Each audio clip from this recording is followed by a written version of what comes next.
Bill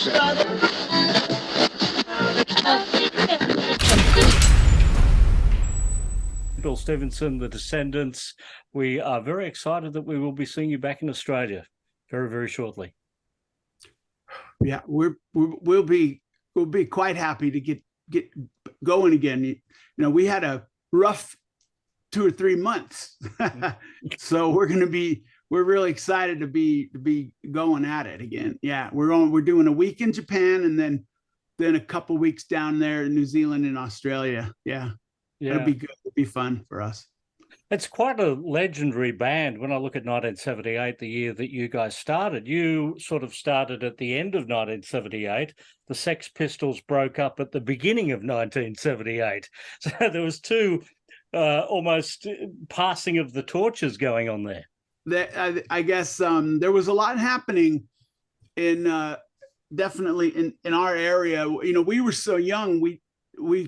We couldn't even drive yet, really. So we'd have to, you know, if we could hitch a ride up to see a show in LA or Hollywood or whatever, that was fun. But there was a lot going on there then, you know, the Germs, X, the Weirdos, the Plugs, the Alley Cats, the Last, Black Flag, just so much stuff happening.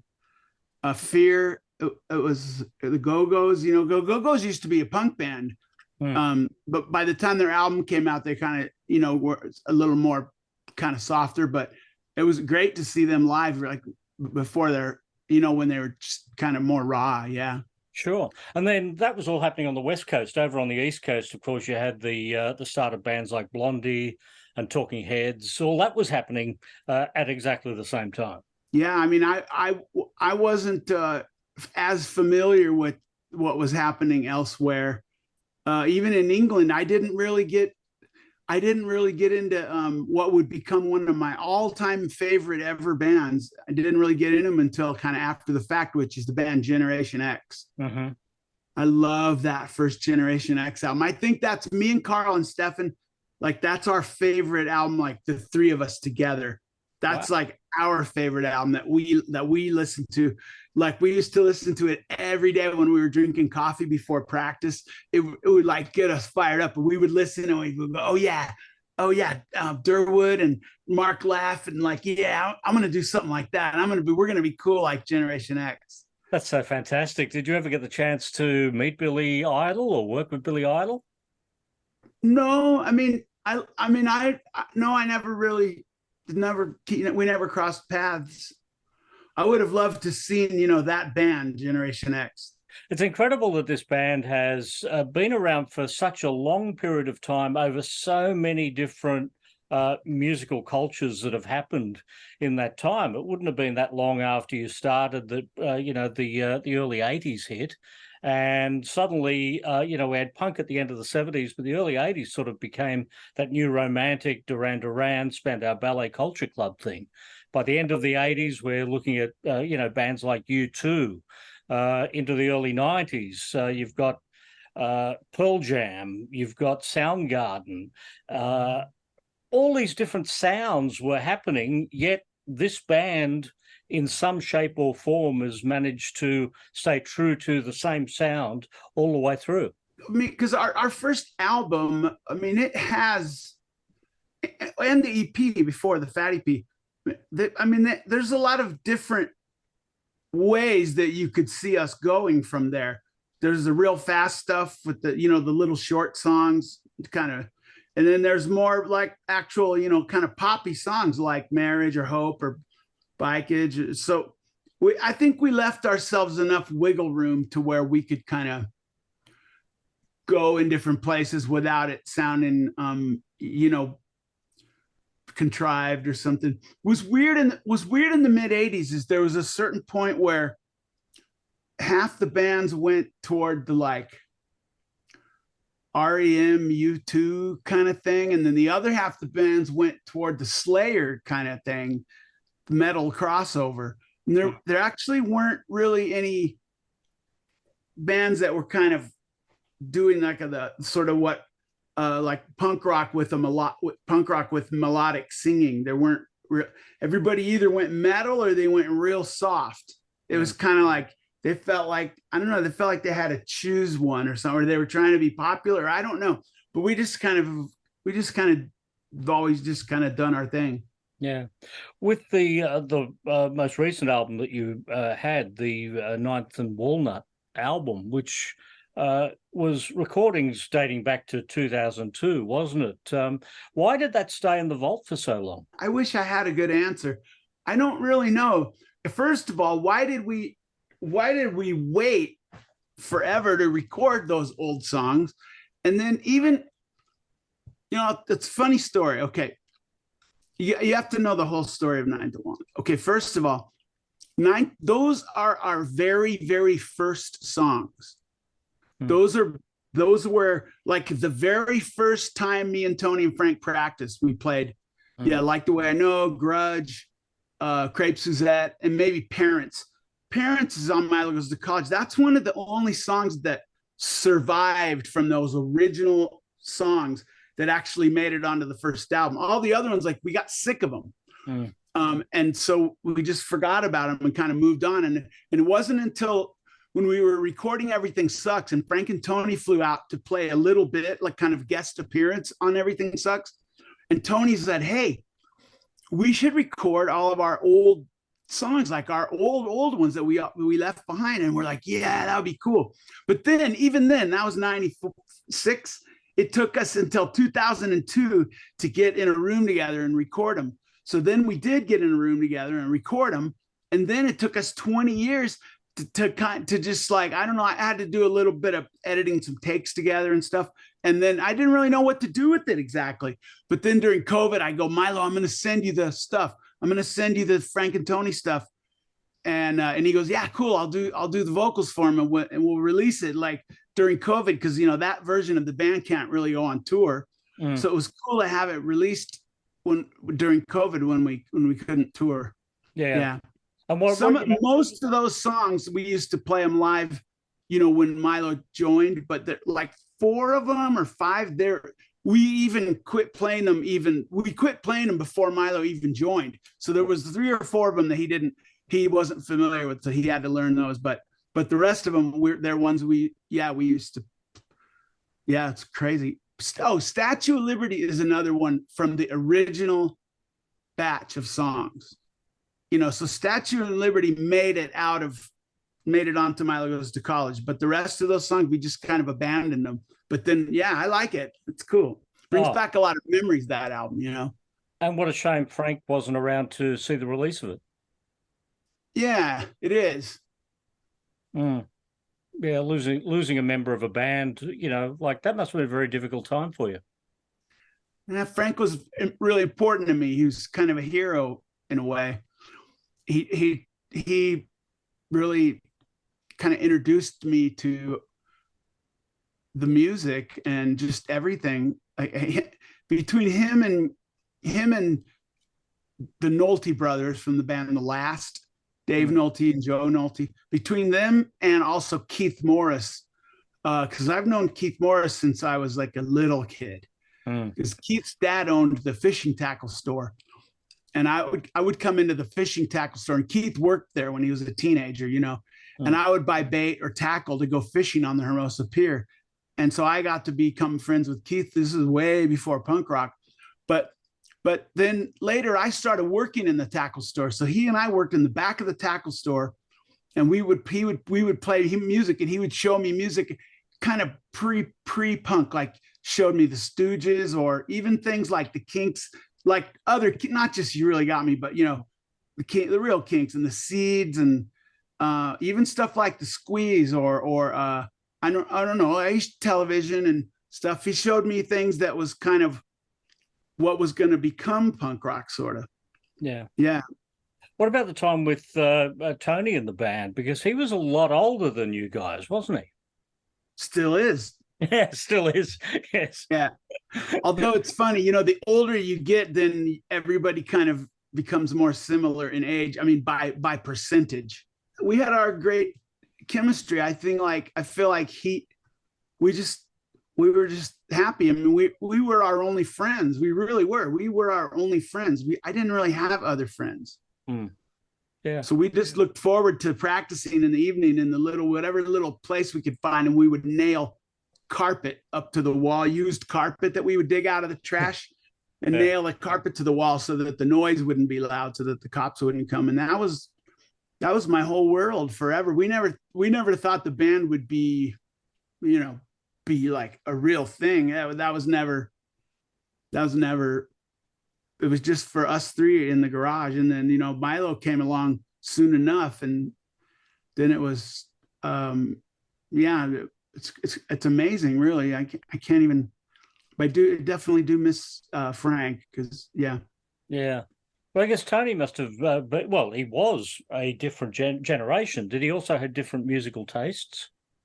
Well, he definitely brought some, I think, really strong melody sense, and he knew more what I would call like fancy chords or expensive chords. He knew a lot of like the minor sixth chords and the 11th chords and the ninth chord. He knew a lot of that, and he understood a little bit more about the history of music, I think. And so it was great. Plus, Tony has a quirky sense of timing. If you listen to, I'll just name the two easy examples, or I'll name a few easy examples. I Want to Be a Bear. I Don't Want to Grow Up. Pervert. Those are all Tony's music. And there's something a little quirky about them, where there'll be a bar of 9 or a bar of 7, or some little weird little hitch, and you go, what was that? And that Tony really brought like an angularity into it that was good, because it helped make us not sound as much like a power pop band. Yeah. Well, you're definitely the longest serving member of the band, but Milo's not that far behind you, is he? I'm not sure when. I don't know exactly when we started, or exactly when. I want to say he joined in 80. Is that true? I think you were 78. He might have been 81. I mean, we were still in high school when he joined. So I don't know. It's whatever. He was definitely there for the first album. Yeah, and the Fat EP too before that. Yeah. How far back do you go with the set list? Yeah, I mean, we play at least 1 or 2 things from every release. I feel like that seems like the natural thing, right, to do. I mean, and it's not so unusual for the Descendents to play a 30+ song set list, is it? Well, if you include, an encore, I would say we would end up right at 30. Yeah. This is funny we're talking about this. So I like short shows. I think a punk band should play 40 minutes. Like, a punk band is supposed to play 40 minutes. If you can't do your thing in 40 minutes, then why bother? But when then you get more and more records out. I don't know how many we have, but we have, a bunch. And so you want to keep adding new songs into the thing, but then you can't, like, so you put a new album out and you want to add 4 songs, right? Okay, well, do you drop Silly Girl? No, that's not going to work. Do you drop, what about one that's my favorite to play, In My Van? No, I'm not dropping that. So the set starts getting longer, because, or if you do, the time when you did drop, Good Things or Clean Sheets, the fans came up and said, why didn't you play? So I feel like it does get a little longer, even though you don't want it to. Songs like Hope, Suburban Home, I Don't Want to Grow Up, I Want to Be a Bear, Clean Sheets, Everything Sucks. Are they in every set list? Like, it's hard to pull any of those out. Yeah, it's hard to take those out. Coolidge, I mean, for me, there's other ones too. Like, I like Food, Wiener Schnitzel, Coolidge, Get the Time. It's hard to pull those out. You can't. You start off with a career in 1978, and here we are, 2023, and you're still doing the same job. Could you imagine that you'd still be in this position in 1978 in a punk band? Absolutely not. I mean, you probably know this. It's what you do is you keep pushing the the no way date back. There's no way I'm going to be doing this when I'm 20. And then it's like, well, there's no way I'm going to be doing this when I'm 30. And then, you just keep postponing it to where I don't even postpone it anymore. I'm going to just do it. I'm going to play until I can't. Well, one of two things. Either I don't enjoy it, and that shit's not going to happen because I'm having more fun now than I ever used to have. I don't know. I learned how to have more fun. I learned, I don't know what happened. I learned how to have fun. And so now it's great. It's great playing. It's like the best thing in the whole world. And those are my best friends in the whole world. And they're all right there with me. Like when I die, who do you think's going to be in the hospital room with me? It's going to be Carl and Stefan and Milo and my family. They're my best friends in the whole world. So yeah, I won't stop until I can't do it anymore. Like if I get arthritis or something like that, maybe a little hand tape, see there, and then you're okay. What about your tenure in Black Flag? That must have been a good time as well. I was young, and the prospect of joining what at that moment was certainly my favorite band. Mm-hmm. Like that lineup with Chuck and Greg and Robo, that was the whole world to me. That was the world to me. I would go to I would go to Black Flag practice. I would bring my sleeping bag and I would just camp out. I wouldn't leave. When I was really young, Greg showed me how to play all those songs on the guitar in slow motion. I'm the world's biggest Black Flag fan. So when I got a chance to do that and I go on tour, I kind of jumped at it. I was like really just thrilled to be there, and it was a great learning experience. Those guys, Chuck and Greg, were like significantly older than me, and Henry's a little bit older than me, and I learned so much from those guys, and I wouldn't trade that for the world. But I mean, I do still like my Black Flag does not have me in it. My Black Flag is Chuck and Greg and Robo with whoever. That's what I like. Yeah, because you sort of got in there. I guess it started off as a fill-in role that lasted, 3 or 4 or 5 years, wasn't it? There was a point where I actually joined the band, but from 81 and 82, I kept filling in. It was really funny because Robo, who's a Colombian citizen, so he kept getting deported because he wouldn't get his visa stuff in order.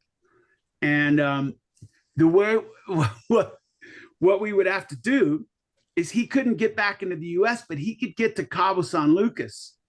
So we would drive. That's about 1,200 miles on really sketchy roads. We drive down there to get him and bring him back, and then but I would fill in because sometimes he couldn't come back they wouldn't let him back in for a few months or something. But he could usually get to Cabo San Lucas. But at a certain point, I think Greg and Chuck were just. Frankly, they were just sick of Robo not getting his visa stuff together. And, I had been filling in with them a lot, and we were very close. I mean, Black Flag and Descendents shared a practice room for like a lot of the time. And so we were really close. We're all from the same little tiny town. We're all just neighbors basically. And so at a certain point they just said, "Hey, can you just join the band?" And I'm like, "Yeah, okay." Yeah, so I did. What about Australian bands that were developing around that time too? Were you aware of bands like Radio Birdman and the Saints? I was very aware of the Saints, but I didn't know about Radio Birdman. I didn't learn about Radio Birdman until probably 89. I know that's pretty sad, but I had my head up my ass when I was young. I really did. I just didn't. I was a pretty self-absorbed person. I was only interested in kind of like what I was doing or whatever. I wish I would have. Yeah, I wish I would have had a little more open awareness, I guess. But I do now. I try to anything. If one of my friends says, "Hey, you should check out blah blah," I do it right away. I write it down, and then the next morning when I'm drinking my coffee, I put it on and I go, "Oh yeah." Yeah. Well, one to watch is definitely Amyl and the Sniffers. Are you familiar with Yeah. Oh, yeah. Yeah, one of my best buddies got me into them, and also the Chats. well, I don't know, a little while ago. Probably not. I probably didn't get in on the ground floor of them, but I really like them both. Yeah. What do you think of bands like Good Charlotte, who call themselves a punk band? What I call those mall punk bands, like Hot Topic, mall punk, that sort of stuff. I just thought it was kind of the most boring part of punk rock, and then that's what got popular. No Means No didn't get that popular. It was kind of the most boring part of punk rock that got popular. I'm not talking about Good Charlotte specifically. I just kind of mean that I didn't that genre, that era of punk rock didn't speak to me. It was sort of a time when punk became pop, wasn't it? Something like that. I don't know. It's hard because what do those terms even mean? Like, even with punk rock, the Sex Pistols to me they are straight up, they're a rock and roll band, every much as big as the Rolling Stones are. And so punk rock, I almost think it was this word that like journalists used to kind of sweep the Ramones under the rug or something, so that people didn't have to take them seriously. Those are two of the greatest rock bands of all time, Ramones. So I don't even know what punk rock means really, but I kind of know what it means to me. It means something to me in my own terms, but it certainly means something different to you, Bill, it's been great to talk to you. Looking forward to seeing the band back in Australia in October 2023, which is only next week, really. You'll be packing your bags. So we will see you shortly. Okay. Well, thank you for having me. Thank you for taking time out for me and everything.